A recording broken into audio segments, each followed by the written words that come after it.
if you don't, and I'm supposed to let everybody know that at the beginning we are recording. The meeting is being recorded. If you have objection to that, go ahead and leave the conference or mute your microphone, stay quiet, and don't get recorded.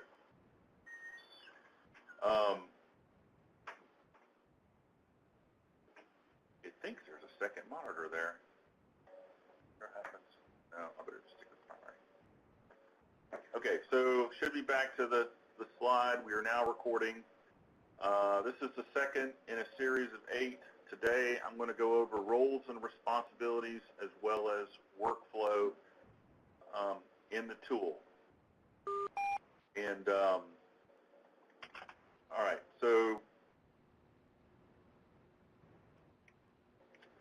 this is just a slide for why we're doing this. The conservation practice documents is a part of a new online system that wraps together a bunch of stuff. We have our conservation practice standard documents will now automatically, when the states log in and they update their state standards, they will automatically be sent to the CPDES, the conservation practice documents entry system. That may have that wrong, but that's about what it is. Which updates our NRT, that's our online table that's controlling ProTracks and what states can use. And it also ultimately puts those onto the PHOTOG system. The NHCP, our national webpage, was supposed to be tied in so they got automatically updated, but due to delays in the updating of our national website, we're still having to do this manually. So we'll have to, at some point in time in the future, get a modification to get that put back in once they update our national webpage. And this whole system uses a server called FileNet, which is a little different than SharePoint, but apparently it's IBM's version. It's similar, and that's our file sharing mechanism. So onto the tool. All right, so let's talk about roles and responsibilities and licenses first. So we have a limited number of licenses for the agency. So in order for us to kind of manage that, we've come up with a way that we can request that users who want to have access can request access, and we can add them to the system. Right now, we've given states have 10 licenses each, and I'll kind of talk about the roles and responsibilities for people that are requesting those licenses in a bit. But just so you know, each state can request up to 10 people to have access. The people that are on that list, that is managed by the technology support specialists at the tech centers. And that's Casey Sheely, Matt Flint, and Carrie Goodrich. Goodrich. I keep getting him and Craig mixed up. So those three are managing the licenses for the states. Above the state level, the NCPSS chair is going to manage those licenses. Currently, that's going to be me. When we get a new National Ag Engineer, they'll be the primary, and I'll probably end up still being the backup for that person. So as long as we keep our total below 1,000, we're okay. Now, if you do the math and add up the people that we, at above the state level, and then add 10 up for each state, you'll come up with somewhere around between 800 and 900 licenses. So we've got about 100 licenses of fluff, which means that we can add some people for some bigger states that may want a few extra, like California and Texas, and I'm sure there's others that have large staffs, may want to have more than 10 licenses. and extra folks at the national level who maybe won't be working in standards but want to be able to get in and access and look at the different documents that they will need access. We've also got some folks that are going to be doing some editing, and our environmental compliance specialists that are also going to need access. So that's going to take up some of the rest of those licenses. So that's how we get access, and everybody who's an NDL has already been given access to this system, as well as most of the technology specialists at the center level for each of the technology support centers have already been given access. Now, we know that there's been a lot of turnover going on right now, and so as new people come on that need access, the best way to get that is to just send me an email and say, you know, hey, this person needs to get access as this. And we'll go into those roles here in a second. Okay, that's the next slide. So let's talk about the roles that we have set up in the software. The way the software is set, you have different people with different capabilities to be able to do different functions in the tool. So the first role is administrator, and that's kind of like a super user that can do anything and can give folks roles and responsibilities and can go in and do things that other people can't. And we have a very few people that can do that, because you can really mess things up with that particular role if you're not careful. So right now we have 3 or 4 people that are designated administrators. I'm one of those people. National Discipline Leagues, that's what this what most of you are that are attending this. National Discipline Leagues. This particular role, you are assigned responsibility for your standards. At the national level, the only person that can move your standard through the process is you. So that's especially true at a couple key spots in the workflow of moving a standard through the revision process. And I'll talk about those when we talk about the workflow. But just know that National Discipline Lead is the only person that can finalize the standard. They're all, and that's to finalize it before it goes to the Federal Register and to finalize it before it goes on the NHCP. And why is that? Well, that's what you're getting paid the big bucks for as NDLs. That's your primary responsibility. We wanted that in this tool so that we could make sure that we have that kind of chain of responsibility in here to be able to control that, the National Discipline Leagues have the ultimate say in their standards. We have some standards that have secondary National Discipline League status. For example, grass waterway. Dana and I share that particular standard. I am the primary on that one. She is the secondary on that one. Nutrient management is the other way around. We both share that one. She is the primary and I am the secondary on that one. As a secondary NDL, I can basically go in and do everything that the primary person can do except the final send the file through. That's just the primary. So we wanted obviously wanted the secondaries to be able to get in and have access whenever they needed it for communication with the primary. Okay, the other national level role is the National Team Lead. And so the National Team Lead is kind of like the person that's working on the standard. They're the person that's actually doing the revising, and the person that's doing a lot of the the work on the standard. Some disciplines use a national team lead more than others. You don't, if you're a national discipline lead and you've only got a couple standards, you're likely going to be your own team lead for that standard. There's other discipline leads, like the national agronomist, who's got, I don't know, what is it, almost 30 standards. And so, that particular discipline lead relies heavily on folks, the agronomists at the tech centers, to run the revision process for a lot of those standards.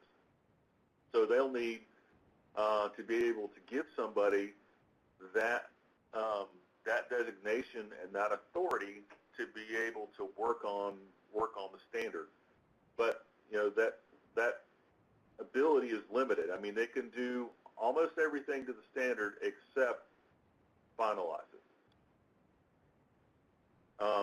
Now, in terms of the national team leads, the national discipline lead will have to assign that person to the standard. So I'm going to show you here in a little bit how you go about doing that. Okay, and the next role I'm going to talk about is the quality assurance team. We have a new step in the standard revision process. It is a quality assurance step.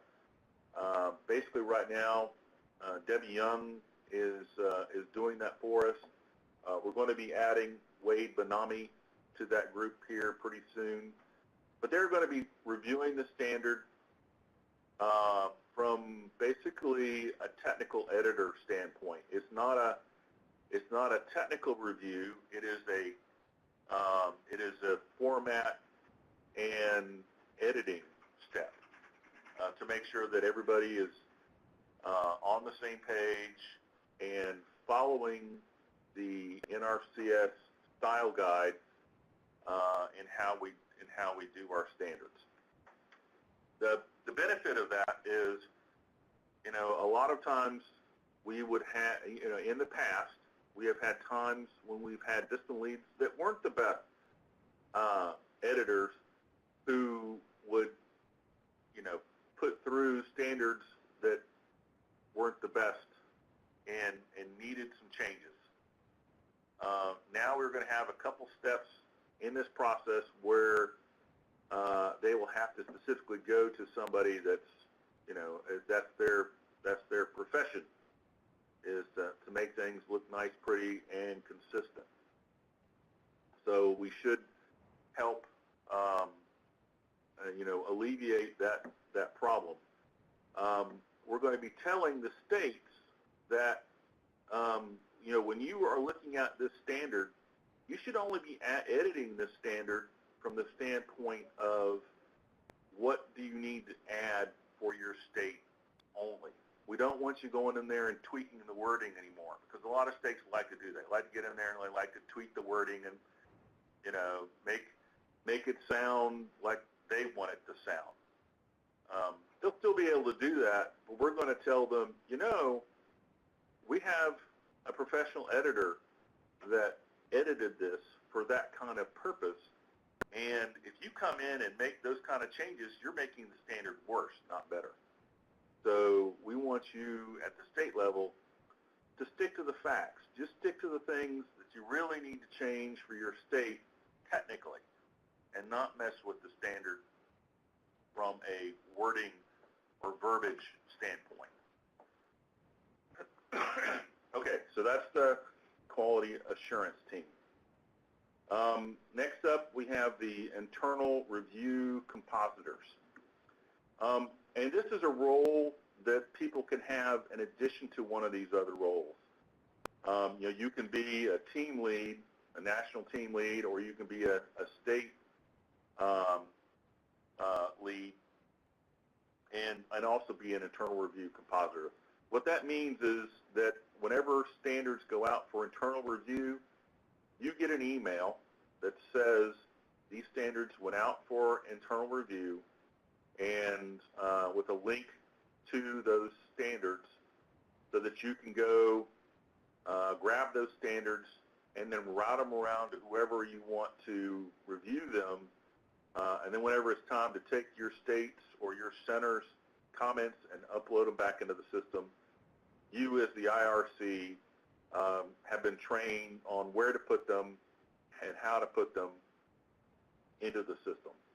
And so that's what that is. It's just it's more or less a group of people, group of users that are getting the notices for when standards are going out for internal review. The next role, we've got a role for our environmental compliance specialist. It's kind of like a quality assurance role. It's very similar, except they're going to be just looking at our network diagrams.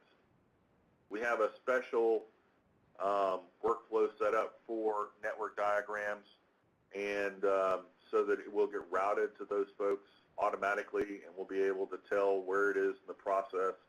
So we gave them a role. I think there's only 2 or 3 of them in the system.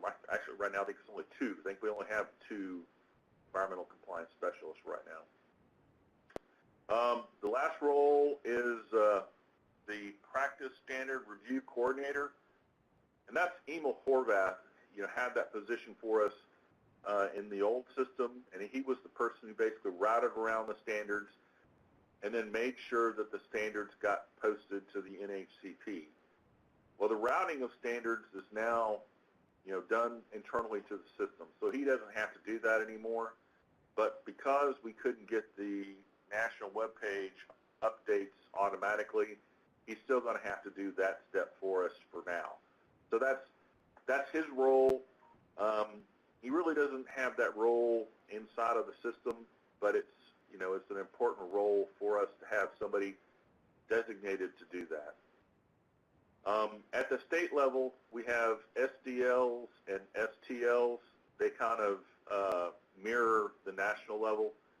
The state discipline leads are the ones that are responsible for the final sign-off on standards and what gets pushed to CPD DMS and PHOTOG. And those are typically going to be the SRC and the state conservation engineer. They, of course, can designate somebody else to do that. I know a couple states have decided that, a state engineer, for example, may decide that he wants to delegate that to his assistant state engineer. And that's fine, and that's for them to work out, as long as they have that understanding and know that that person has the responsibility as the one that's going to push the button that actually releases the standard. That's the important thing. From our standpoint, we wanted to be able to say this person is the person that's responsible in this state for publishing and finalizing standards. The state team leads are people that can work on the standard, can do all the editing. They can do everything at the state level except push the final button and send it off to be finalized. Okay, so that's the roles that we have in the system. Next, I wanted to do a quick demo and show you as an NDL how do you add a national team lead to the system.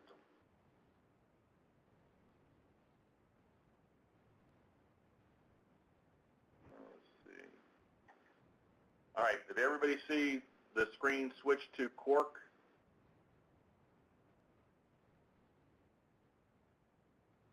Yes, sir.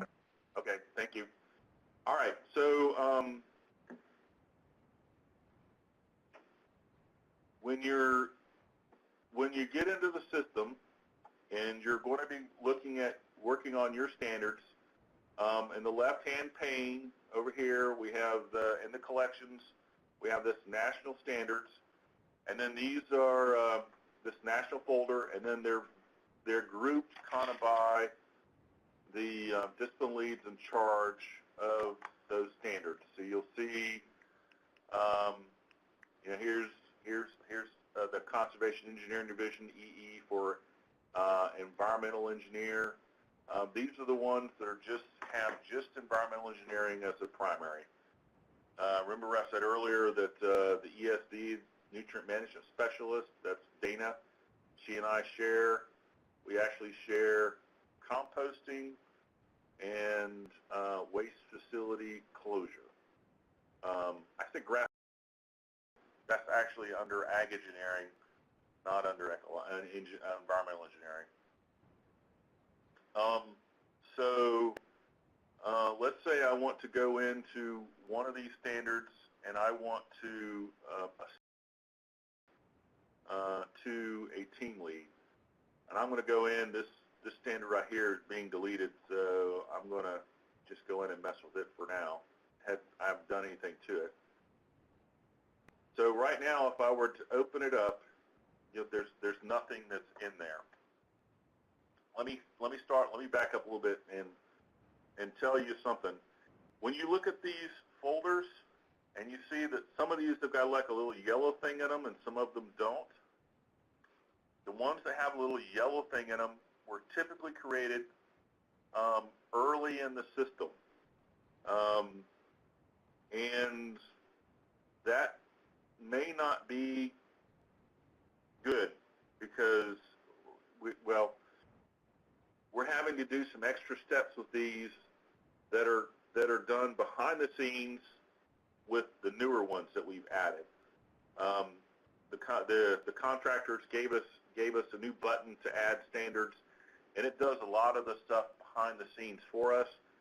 And so if you have one that you haven't worked on yet, like what was I just looking at? Oh, this one. If you have one that has got nothing in here and you want to start working on it and it's got the little yellow thing, the best thing for you to do is to send me an email and say, Bill, would you change over land reclamation forming to the new button.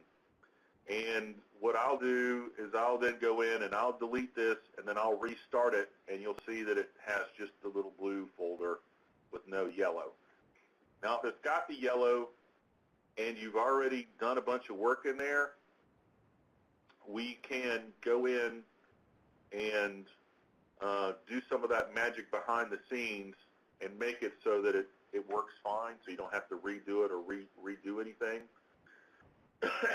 And so that can be done. It's just a few extra steps that we can avoid by switching it over. So anyway, back to what I was going to talk about, and that's adding an NTL. So let's say I want to add an NTL to land reclamation. You right-click on the folder, and it brings up a menu. And one of the menu items here is Edit Collection. So that's what you want to click on. You want to edit the collection. When the collection comes up,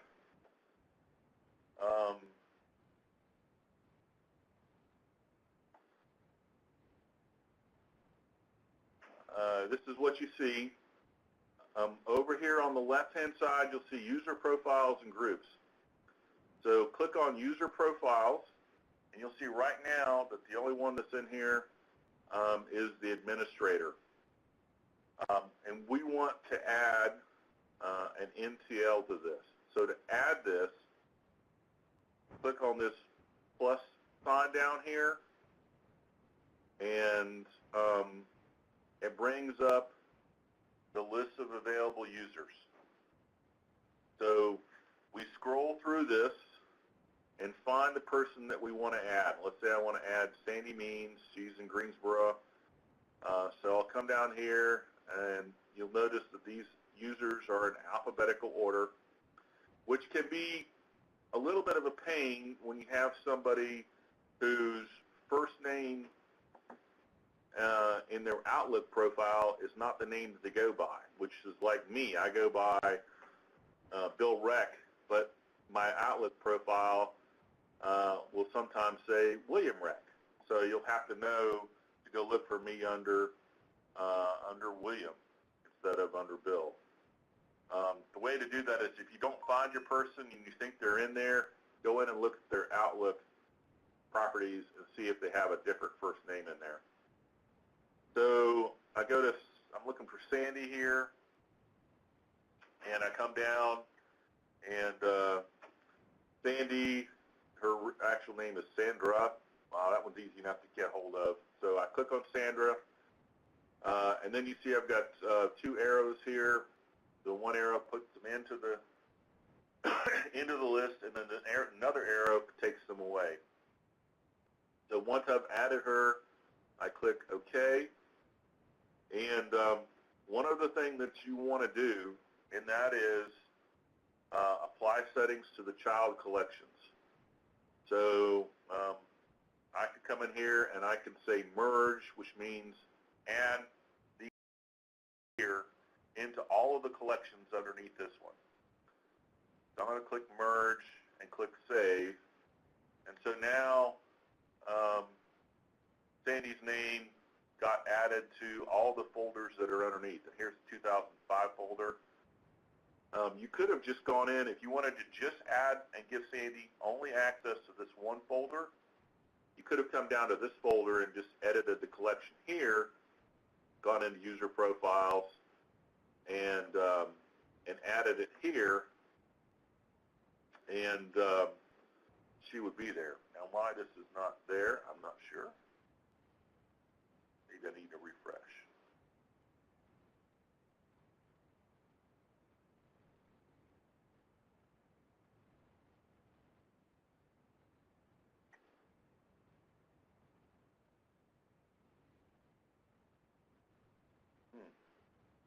I don't know why that was not let me in. It may be one of those problems that I was talking about earlier with having not done it the right way. She is listed. She should be listed in the top one. So she's there. That automatically covers everything below it, right? It's supposed to, when you hit the merge or the override, if you put the override, it puts what's here into all the other ones. If you hit merge, it adds them to all the other ones. So that's why I always use merge. But it should have added her to that other group down here. I'm going to show you a different group. Bill, do you have to, when you go into the child folder, do you have to deselect that checkbox that was at the bottom left-hand corner? I think you're exactly right. I think that's what's going on is you because of the little yellow thing, you've got to do that checkbox, and I don't think I did that. In the 2005 folder, it was there. It wasn't in this one. So if you go into the 2005 folder and then edit, and there you go. Yeah, you're right, Julio, and that is one of the little quirks of the older version is you have to do that. The newer versions, that's not there. So if I go into waste separation facility and look at this one, and I want to add somebody here, let's say I want to add Sally Breadaway.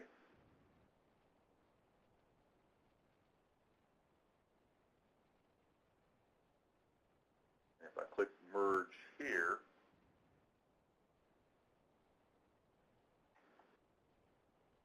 Sally should have been added to all of them.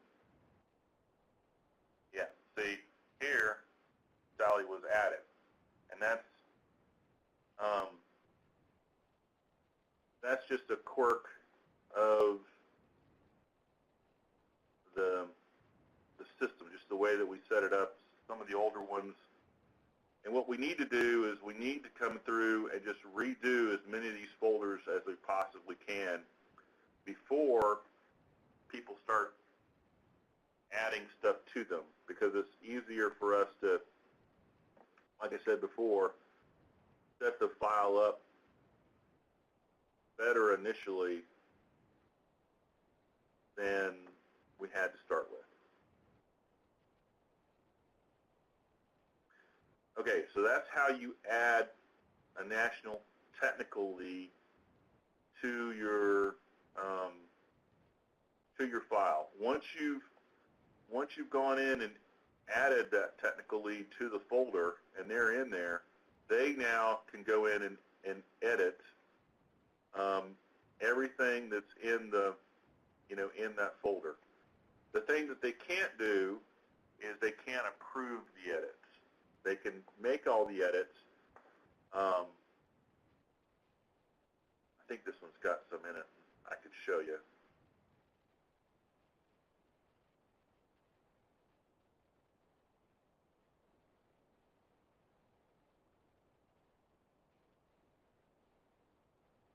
We may have already taken them out.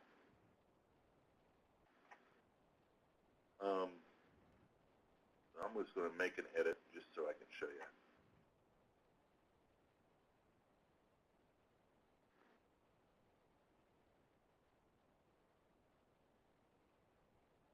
So the national technical leads, they are going to always have their changes tracked. But if they add something into the system,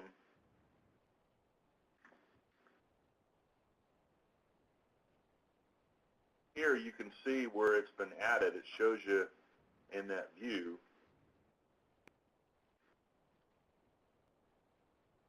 But when you look at the system in the preview, go down to criteria.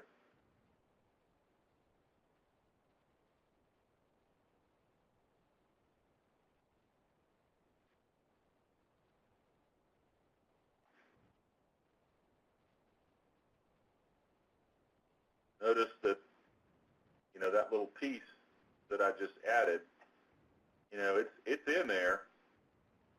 There's no line or anything showing you that it's been added. But over here in the actual file, it's still showing you that it's been, it's a change.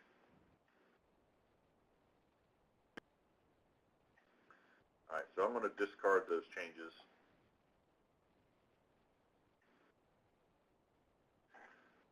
Okay, so I've talked about national team lead. I want to talk a little bit about workflow and the time that we have left.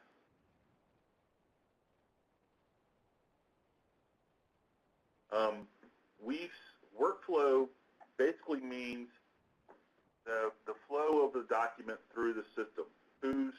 Once a document finishes a step, who does it go to next? We have workflows set up for multiple processes.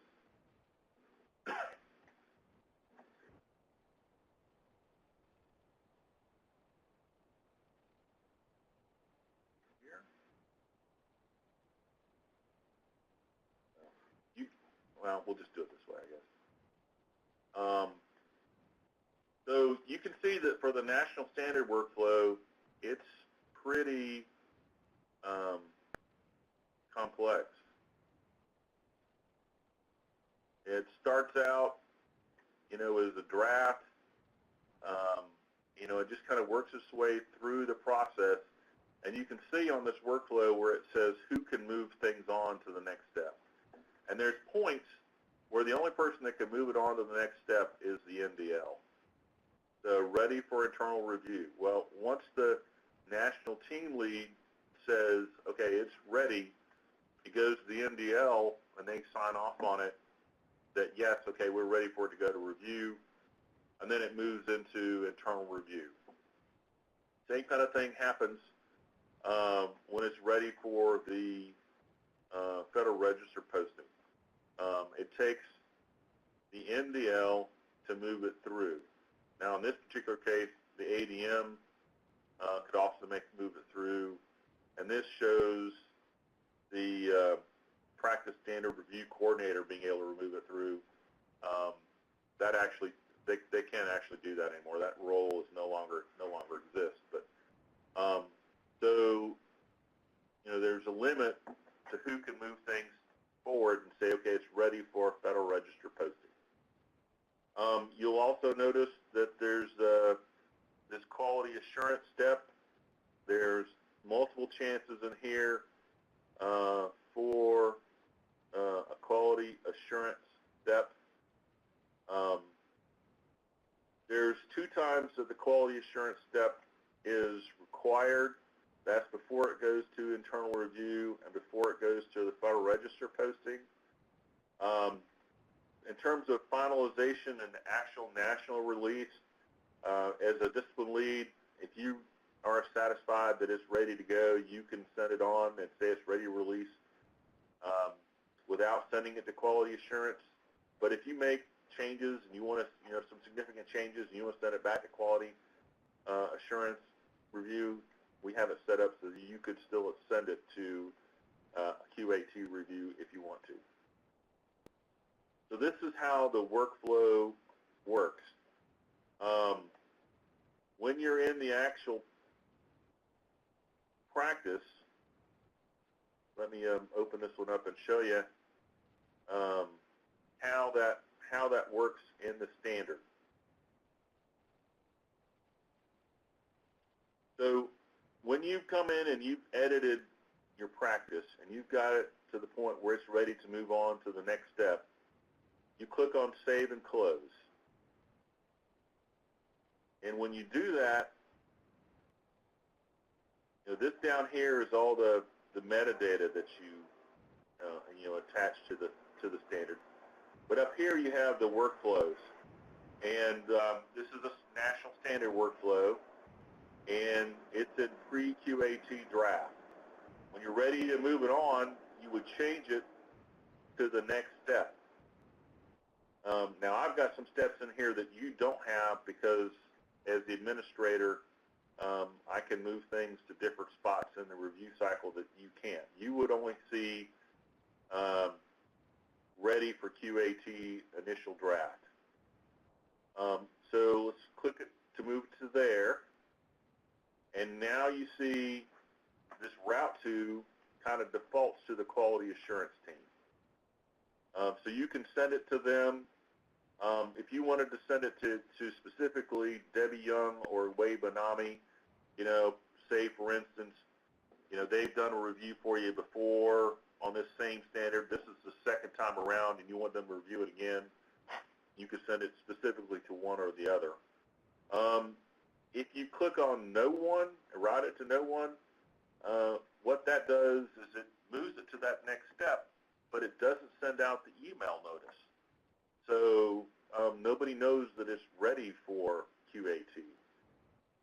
When you click it and send it to the quality assurance team, when you hit save on this at this point, an email message gets sent to everybody who's on the quality assurance team that says, hey, this review has been assigned to y'all, and you need to work this item. For our quality assurance step, they've got a limited amount of time for them to be able to review this. If they don't get to it, and I believe it's 2 weeks, if they don't get to it within a 2-week time frame, then you can move it on without them having reviewed the standard. So the quality reviewers, I mean, they've actually been really good about this. They so far they've gotten, whenever we've sent stuff to them, they turn it around quickly, a day or so. They are only reviewing national documents. They're not reviewing state-level documents. So their workload is just national in nature. Once it's, each time it's moved to a different point, what you see here changes. So the next time around after it's gone to the quality assurance team, then you'll have one in here that says ready for internal review, and you'd click that, and it would change it to that ready for internal review status. So that's how that workflow works. Is it's set up internal to the system that it knows where it's supposed to go next. Why that's important, I kind of talked about that last time, but I'll talk about that again, is that got a standard status if they're going to review. And we can now look up and see where all the standards are in the review cycle. So we've got 4 standards where QAT has been completed, and these have been sent back to the discipline lead. And then there's 2 standards in here that are ready for internal review. These 2 will go out on the 15th of the month and go out automatically for internal review. There's the standards that are currently out for internal review. So you can see the power of this. We could tell where every standard is in the process, and it doesn't just take me to know what that is anymore. All of you can pull up the standard status too, as well as the states. The states, a lot of times, they want to know, they'll send an email, hey, we're fixing to work on 313. We wanted to make sure that before we worked on it that you're not fixing to change the national on us. So, we have to go figure out, okay, who's working on 313? Is there somebody working on it now? Do that email checking and then get back with the state. Now the state will be able to come in here and look for themselves and see, not only do they see where it is in the process, but they can also see who the team lead for that standard is. So here's Steve Becker. If they want to just look in there and say, hey, who's doing obstruction removal, they come in here and see, okay, Steve is the person I need to go yell at. Or praise, either one. Yells.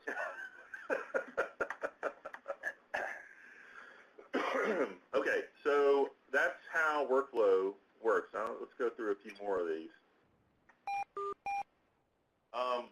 State adoptions. States have a much shorter CPS review cycle. They don't have QA. They just go from an initial draft. They have the state discipline lead that can forward it on. They can also assign it to a team lead. Well, actually, the team lead gets the initial draft, changes it. So they have a much abbreviated process. Here's the process for a variance request. We now have variance requests in the system. If a state wanted a variance, they submit a request.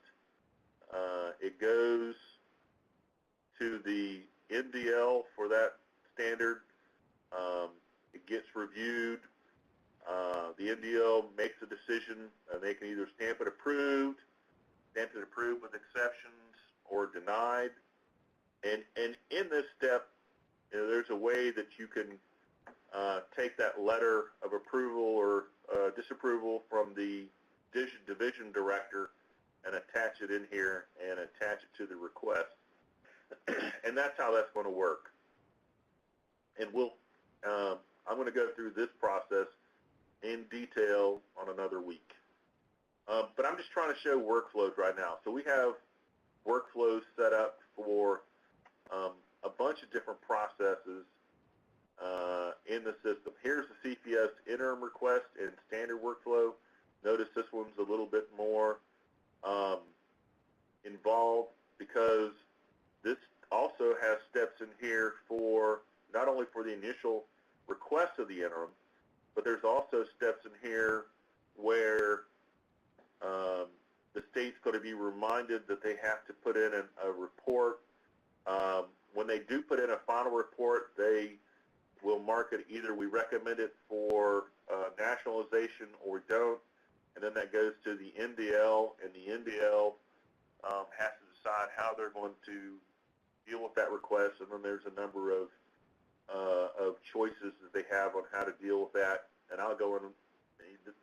I've got 1 week set up where we're going to talk about just variances and interims. Interim report workflow, how that's going to work. That state's supposed to do interim reports. It's going to be nice. The states are going to get automatic reminders now that they have interim reports that are due. How about variance request? When you're granted a variance, those also follow that interim. Does Right. that track that? It will. And reminders. the interim, they're good until the next standard is revised. We asked for the interims to go into a folder so that when a discipline lead does a new revision, they get reminded of the variances that are a part of that. I'm not sure exactly how that's set up in the system. It may just be that there's a folder, but that was something that we asked for, was to remind the discipline leads that the variances existed. In terms of reports for the interims or variances, I don't think we requested reports for variances like we did for interims, although I think that's what the policy requires, that you do something similar.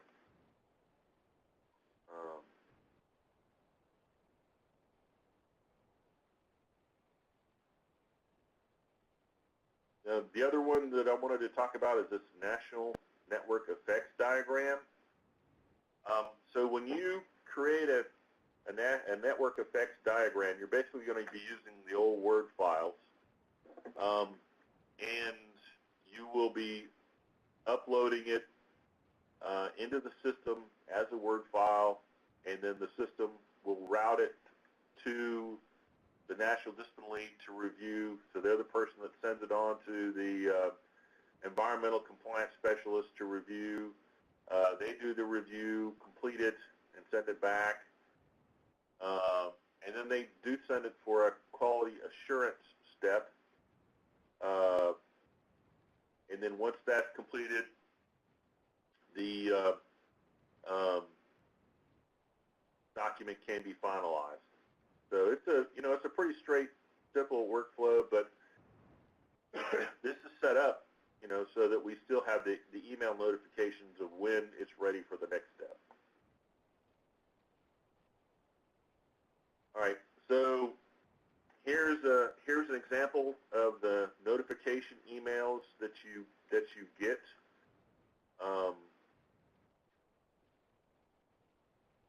When you're getting that step, this one just happens to be going to the quality assurance team. It says basically that this, you've been assigned a document. Here's a link. You can just click on the link and it takes you right to the document so that you can work on that document. You can also go to the assignments folder inside of Quark and see the same thing. These that are inside your assignments folder, these are the ones that have been assigned to you.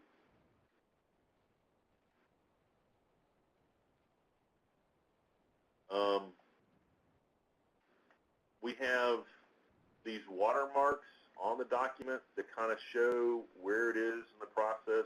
So when you print out a PDF, you can tell where it was in the process. And even if it's an internal review, which draft number was it, because you're limited to 1, 2, or 3 drafts in that process.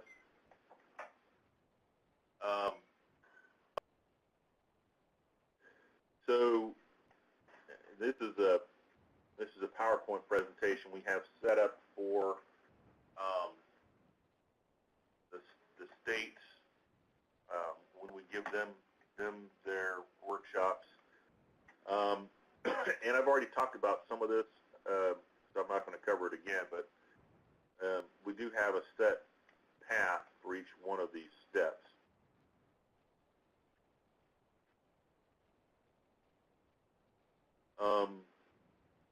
In terms of the internal review, that's kind of like a cycle where you can, after you've gotten the internal review comments and you address internal review comments, you can decide then whether to send it back through internal review again or send it on as ready for the Federal Register. And you can go up to 3 iterations through internal review.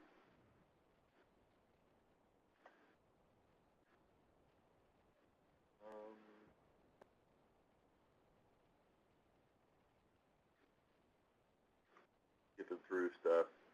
Only got 5 minutes left. When it gets to the point where it's ready for the Federal Register posting, as a discipline lead, you'll just say it's ready for internal Federal Register posting. There are some of those metadata that I showed earlier that are required before it goes to Federal Register posting. There's two things that you have to have. The standard has to be ready. You also have to have the long and short descriptions in the system. And that's because I end up using those long and short descriptions when I put together the files to send to leadership for getting signatures. They're the same as before. We actually have set it up so we give you a little template in the system. Let me just come down here and show you an example. So let's say I'm wanting to create a long or short description for my on-farm secondary containment. I just come up here to new. Here's a new long summary or short summary. So I'll click on short summary. Do you need both? Or? Yeah. Well, you'd have to do. You can't do them both at the same time. But right. So it brings you up this little form, and then you just fill out this short summary here. You just write out your short summary, and when you hit save, it puts it in the right collection where it's supposed to go. You hit save. Notice it says route to William Reck. That's just, I think it's routing it to me because I'm the national discipline lead at this point. But when you go to finalize it, I think it changes your choices. Yeah, you can route it to nobody when you finalize it. But I have a report that I could pull as administrator that shows me what short summaries I have, and I can compare that list to what's ready for internal review and use those short summaries to create my document for the Federal Register or for the NHCP notice. Now there's two of those types of files. There's the short summary. That's just a couple sentences that go in the actual notice. The long summary, that's what we want for our division leads and the Deputy Chief for Science and Technology. They've asked for a longer description of what the changes were in the standard. They asked for that so that if they get called for questions about that, they can go look and see what the long summary says were the changes so that they can respond intelligently to the folks that are calling and asking those questions. And that's really important to them, especially for more controversial standards like the nutrient management or the waste storage structure. Those tend to attract more attention from outside organizations. And so they want to know in those long summaries if there's anything that's going to be controversial. They want you to explain what the controversial thing is and then what our response to that controversy is. I've seen some people want to make the short summary a page long. I'm going to send those back to you. I only need 2 or 3 sentences at most. So the short summary is really short. The long summary, I don't care what it looks like. I'm going to take exactly what you give me and put it in there, but just know that that's what's going to the directors and to the assistant chief or the deputy chief for science and technology. So if you want to put 5 pages in there and bore them to death, you're going to have 5 pages in there and bore them to death. I would say that you really don't want to get wordy with those things because think about their position. They want to see an executive summary. So just the facts, just what they need to know, that's what you need to put in there. Bill, this is Claudia, and I would just like to say thank you for remarking on that, and bear in mind that if you write a full page, they're not going to read it. They're going to go on to the next thing. So the shorter, the sweeter. I agree. But I don't have time to edit your stuff. So if you send me a couple pages, I'm going to give them a couple pages. And they know that. They know that I'm giving them exactly what you've given me to give to them.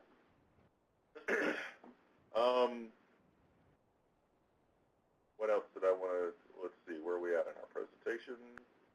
Federal Register posting fleet, we're about done here.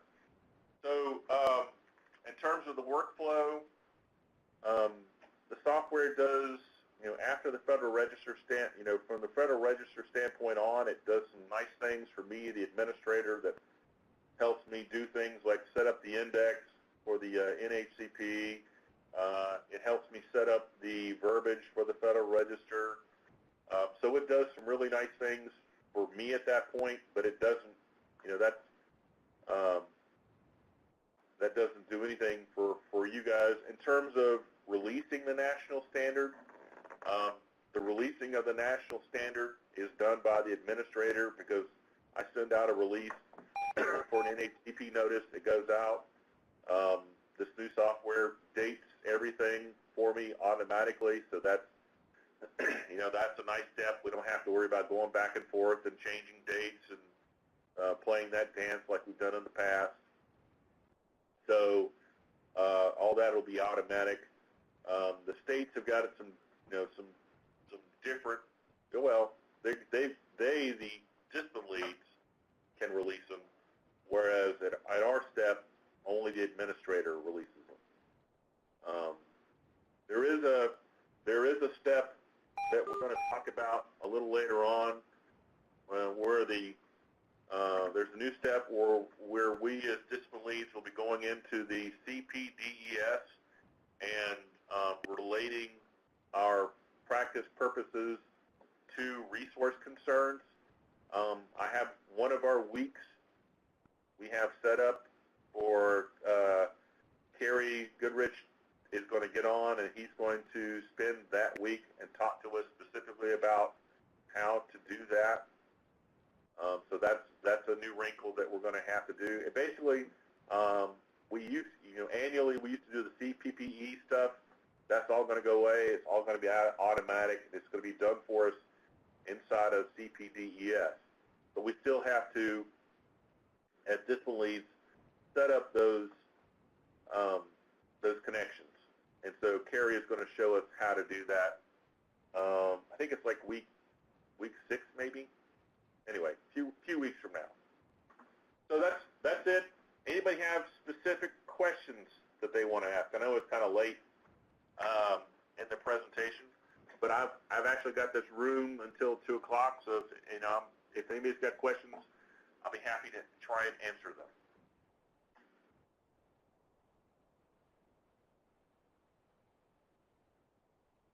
If you have standards, as a reminder, if you have standards that you're fixing to want to start working on, and you have not done any work on them yet, send me an email and say, Bill, I want you to go in and set up 656 for me, and I will go in and make sure that I use the magic buttons to make that as easy for you as possible.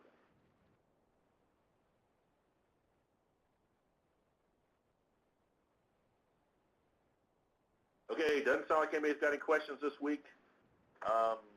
We'll end it here, and I forget what next week is, but we'll do it again next week.